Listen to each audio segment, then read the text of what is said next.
And I want to bring in Egyptian commentator and activist Mona Eltahawy and Ed Hussain. He's a senior fellow from the Council on Foreign Relations and the author of the book, The Islamist. Mona, starting with you.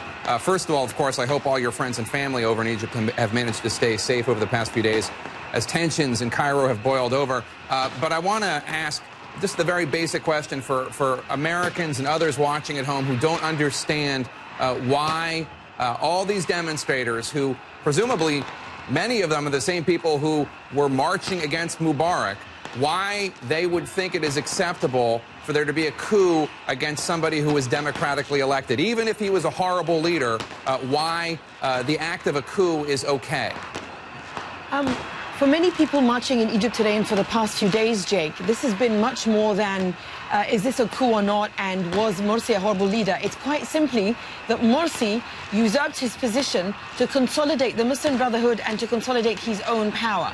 Now, from the very beginning, when we got rid of Hosni Mubarak in 2011, Egyptians have maintained all along that anyone who tries to lead us in an authoritarian way, we will stand up against. And this is a very strong message that we also send out to the military. This is not a coup. What happened in Egypt is millions of Egyptians, many of whom voted for Mohamed Morsi, but have watched him over the past year marginalized, intimidate, and send into detention any opponents, and basically prevent Egyptians from forming the kind of institutions that we could use to stand up against him. The only avenue we had left as Egyptians was the street, and we are sending a very clear message to the military today that we will not allow them to return to rule. Mona, there is another avenue, which is another election. You defeat President Morsi. I mean, that's... Look, I don't want to defend President Morsi, but the idea is the next election you defeat him.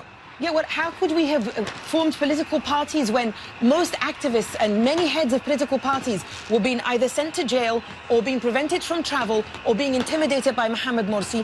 He used his own installed prosecutor general to intimidate even comedians. We had more cases of quote-unquote insulting the president under Mohamed Morsi than we had under Mubarak. So it's easy for you to say from outside of Egypt, you should have waited for the next elections. But how, when we were being prevented from creating the very political institutions that we need to lead us to the elections by the same man who in November last year consolidated amazing amounts of power to create a constitution to basically make two bodies powerful, the Muslim Brotherhood and the military. And now today we see the military, which he left unchecked, turn against him after millions of Egyptians, and this is the point now, millions of Egyptians told Hosni Mubarak, he's almost the same for me, told Mohamed Morsi that you are no longer our leader because you fail to represent us. Ed Hussain, your thoughts?